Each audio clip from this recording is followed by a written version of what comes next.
National Herald case को लेकर ED ने जैसे ही चार्जशीट दाखिल की, उसके बाद से ही विरोध प्रदर्शन और तेजी से बढ़ गया है और दोनों तरफ से विरोध प्रदर्शन हो रहा है।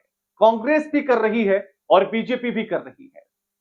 क्या नेशनल हेराल्ड का मामला अभी हाल ही में उठा है? बिल्कुल भी नहीं।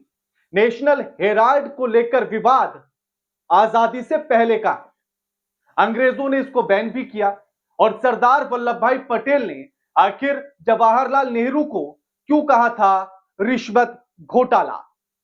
नमस्कार, मैं आपके साथ के राणा, न्यूज संवाद देख रहे हैं आप। ईडी ने नेशनल हेराल्ड केस को लेकर राहुल गांधी और सोनिया गांधी के खिलाफ चार्जशीट दाखिल की। उसके बाद से लगातार कांग्रेस के विरोध प्रदर्शन बढ़ गए हैं। ये विरोध प्रदर्शन तो पहले से चल रहे हैं, लेकिन चार्जशीट दाखिल करने के बाद और तेज हो गए, जहां ऐसे में पुतले भी फूके गए केंद्र सरकार के। लेकिन दूसरी तरफ बीजेपी ने भी विरोध प्रदर्शन किया है और बीजेपी के तमाम नेताओं के एक के बाद एक बयान सामने आ रहे हैं। अब ऐसे में फतेहपुर में कांग्रेस के कार्यकर्ताओं ने विरोध प्रदर्शन किया। वहां के कांग्रेस के विधायक नाम है हाकम अली खान और उन्होंने यह कहा है कि कांग्रेस ना डरने वाली है और ना झुकने वाली है। बूथ स्तर से लेकर केंद्र तक कांग्रेस का हर कार्यकर्ता इस लड़ाई को लड़ने के लिए एकदम तैयार है।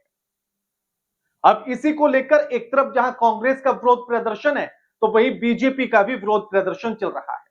बीजेपी युवा मोर्चा ने भी अपना मोर्चा खोल दिया है और जहां उन्होंने नेशनल हेराल्ड केस को लेकर शहरों में हेराफेरी, भ्रष्टाचार और हजारों करोड़ रुपए की जमीन को हथियाने का आरोप लगाया।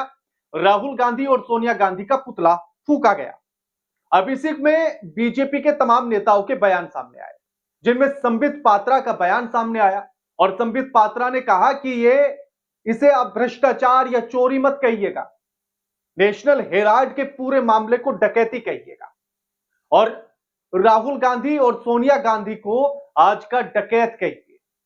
यह बात संबित पात्रा ने बोली है और इसी के साथ उन्होंने कहा कि ये जो नेशनल हेराल्ड मामले में मनी लॉन्ड्रिंग है, ये मनी लॉन्ड्रिंग नहीं है बल्कि ये डकैती है। और इसके बाद से फिर उधर से भी पलटवार हुआ। लेकिन उससे पहले एक और बयान आप देखिएगा अनुराग ठाकुर का। अनुराग ठाकुर ने कहा कि समाचार पत्रों को, यानी कि वो नेशनल हेराल्ड जो अखबार है, उसको लेकर उन्होंने कहा कि ये कांग्रेस ने समाचार पत्र को, इस अखबार को एटीएम बना लिया था अपना। इसका इस्तेमाल वो एटीएम के रूप में कर रहे थे। नेशनल हेराल्ड की 2000 करोड़ की संपत्ति को हथियाने का, प्राप्त करने की कोशिश लगातार की जा रही थी। यह बात कही अनुराग ठाकुर ने। लेकिन इसके बाद कांग्रेस की नेता सुप्रिया श्रीनेत की तरफ से भी प्रतिक्रिया आई और उन्होंने भी जमकर हमला बोला और हर एक बात का जवाब दिया। एक और ईडी ने सोनिया जी पर, राहुल जी पर भ्रष्टाचार को लेकर चार्जशीट दायर की है नेशनल हेराल्ड मामले में। तो दूसरी ओर कांग्रेस का इकोसिस्टम चोर मचाए शोर जैसी स्थिति हो गई है। कांग्रेस देशव्यापी शोर मचाओ अभियान चलाने जा रही है। हालात ऐसे हैं और ऐसा लगता है कि ये अखबार जो पंडित नेहरू जी के समय से चलता था, ये नेहरू गांधी परिवार का मुद्रा मोचन था। ये ऐसी स्कीम थी जो नेहरू जी के समय से राहुल जी के समय तक चलती थी और एक प्राइवेट जागीर बनाकर रख ली।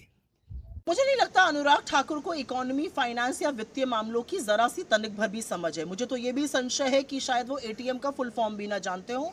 वो दिल्ली में चुनाव के मंच से गंदे गंदे मजहबी नारे लगाने के लिए, गोली मारवाने के लिए फेमस है। उतनी ही बात उनको करनी चाहिए। जहां तक सवाल ये उठता है कि क्या ये अभी हाल ही में 2008 में जब अखबार बंद हुआ, क्या तभी से विवाद में है, या फिर 2014 में नरेंद्र मोदी की सरकार आने के बाद और उस समय पर जो बीजेपी के वरिष्ठ नेता सुब्रमण्यम स्वामी ने जो केस दर्ज कराया था, क्या उस समय से ही विवाद में है नेशनल हेराल्ड या उससे पहले से है? तो नेशनल हेराल्ड का इतिहास आपको समझना चाहिए। नेशनल हेराल्ड विवादों को लेकर पुराना नाता उसका रहा है। पटेल ने नेहरू को दी थी रिश्वत घोटाले की चेतावनी और अंग्रेजों ने इस पर 3 साल का बैन भी लगाया था। एनबीटी ने जी बिजनेस ने इसी को लेकर टाइटल बनाया और ये खबर छापी है, और उसी के अनुसार आपको बता रहे हैं कि आगे क्या क्या उसमें कहा गया। 1937 में एसोसिएट जर्नल का गठन होता है और 9 सितंबर 1938 को पंडित जवाहरलाल नेहरू ने नेशनल हेराल्ड अखबार की शुरुआत की। आजादी से ठीक 9 साल पहले यह अखबार शुरू होता है।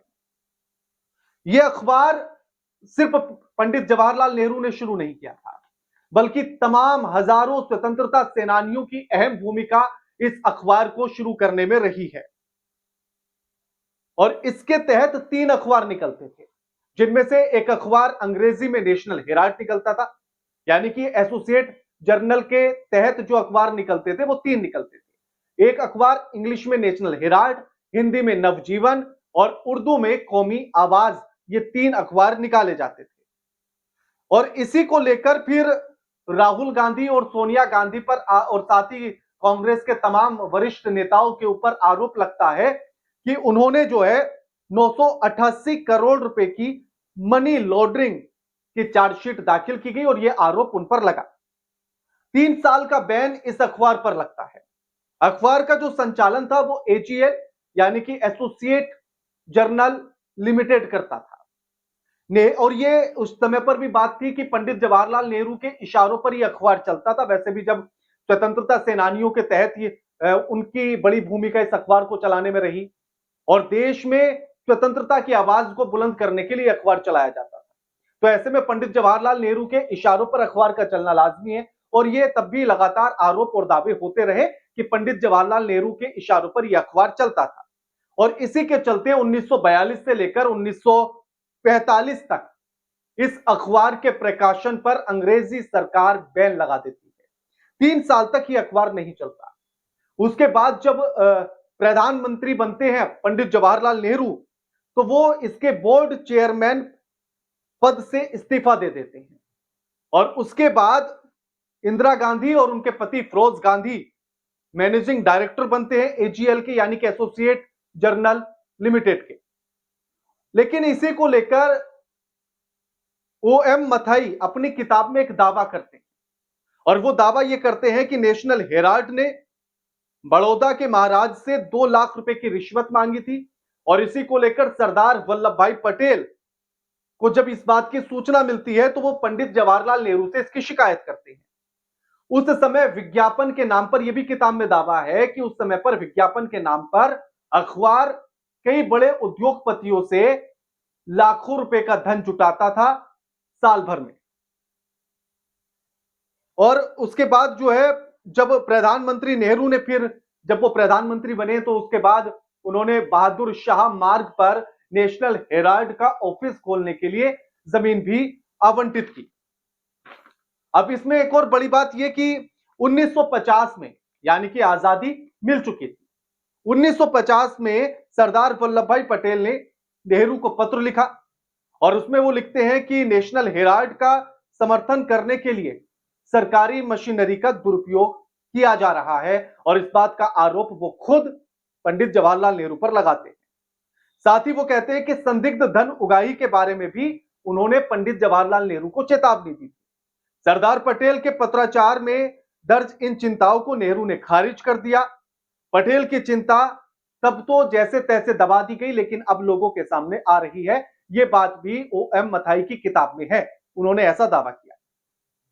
5000 करोड़ की संपत्तियों के दुरुपयोग के आरोप लगे नेशनल हेराल्ड को लेकर कांग्रेस पर। 5 मई 1950 को पटेल ने नेहरू को पत्र लिखा और चिंता जताई कि नेशनल हेराल्ड ने हिमालयन एयरवेज से जुड़े 2 व्यक्तियों से 75,000 रुपए की रकम स्वीकारी है। एयरलाइन ने भारतीय वायुसेना की आपत्तियों पर भी किनारा करते हुए अवैध रूप से रात्रि हवाई डाक सेवा के सरकारी अनुबंध के जरिए हासिल की, यानी कि जो चीजें नहीं हो सकती थी वो भी कराई जा रही थी, और अवैध रूप से रात्रि हवाई डाक सेवा के जरिए जो है सरकारी अनुबंध के जरिए जो है बहुत सारी चीजों को हासिल किया जा रहा था। इसी को लेकर एक कंपनी थी अखानी, उससे धन जुटाने की बात भी सरदार वल्लभ भाई पटेल ने कही अपने पत्र में, और नेहरू को लिखा कि अखानी कंपनी से भी जो है धन जुटाया जा रहा है, जबकि अखानी कंपनी वही कंपनी है जिस पर देश के कई बैंकों के साथ धोखाधड़ी के आरोप है और जो अदालत में मामला चल रहा है, उसके बाद भी उस कंपनी से धन जुटाया जा रहा है और ऐसा लगता है कि ये सब सरकार की देखरेख में कहें या मिली भगत से ये सब कुछ चल रहा है। तो नेशनल हेराल्ड का जो मामला है वो नया नहीं है, बल्कि आजादी से पहले तो ये अंग्रेजों के को लेकर बड़ा विवाद रहा और अंग्रेजों ने बैन लगाया। जब आजादी मिल जाती है तो उसके तुरंत बाद फिर सरदार वल्लभ भाई पटेल तमाम तरह के पत्र लिखते हैं, आरोप लगाते हैं कि गलत चल रहा है अखबार, और होते होते फिर 2008 में अब आकर अखबार बंद हो जाता है क्योंकि कंपनी घाटे में चली जाती है, हालत खराब हो जाती है। 2008 में अखबार बंद हो जाता है, वो भी तब जब कांग्रेस की सरकार थी और कांग्रेस इसको बचा नहीं पाई। उसके बाद सुब्रमण्यम स्वामी जो है अखबार को लेकर एक याचिका दायर करते हैं और उस याचिका में तमाम आरोप और तमाम घोटालों की, हेराफेरी की, तमाम संपत्तियों के हड़पने को लेकर याचिका लगाई जाती है। फिर सरकार जब बन जाती है केंद्र में, तो उसके बाद केंद्र फिर से एक याचिका लगवाती है और उसके बाद से 2021 के आसपास और उसके बाद से ये मामला तूल पकड़ता है। क्या एक पॉलिटिकल कंपनी किसी और एंटिटी को लोन दे सकती है? क्या कांग्रेस पार्टी यंग इंडिया को, क्या कांग्रेस पार्टी एजेएल को इस केस में जो 90 करोड़ का लोन दिया, क्या ये जायज है? कांग्रेस पार्टी एक पार्टी है, चंदे पे चलती है, लोग देते हैं, बैंक नहीं है जो लोन देगी। मैं तो आज से आप लोगों को अपील करूंगा, इसको आप चोरी या भ्रष्टाचारी मत कहिए, ये सरेआम डकैती है, डकैती। पहले हम हिंदी पिक्चर में देखते थे घोड़े पर बैठ के डाकू आते थे, ऐसे बंदूक लेके, बंदूक नहीं राइफल, बड़ा बड़ा बंदूक लेकर आते थे और कोई भी बाहर खड़ा हो गोली मार करके पूरे सरेआम दोपहर को दिन में आते थे और गोली मार करके उसकी प्रॉपर्टी हड़प लेते थे डाकू घोड़े पे बैठकर। और मॉडर्न डाकू तो यही है, ये तो डकैती है। ये सरेआम नाक के नीचे एक कंपनी बना करके 50 लाख में 5,000 करोड़ रुपए हड़प ली है। अब देखना यह है कि आखिर कांग्रेस तो एक तरफ इन सारे आरोपों को खारिज करती है, लेकिन क्या सच्चाई है, क्या है, वो जांच का विषय है। जांच चल रही है, कांग्रेस के कार्यकर्ता प्रदर्शन कर रहे हैं विरोध में, बीजेपी के कार्यकर्ता प्रदर्शन कर रहे हैं नेशनल हेराल्ड के भ्रष्टाचार को लेकर यह आरोप लगाते हुए। अब क्या सच्चाई है, कैसे है, बाकी आप इस पूरे मामले को लेकर क्या सोचते हैं, समझते हैं, हमें कमेंट करके बताइए। वीडियो लाइक कीजिए, शेयर कीजिए और चैनल को सब्सक्राइब करना मत भूलिएगा। नमस्कार।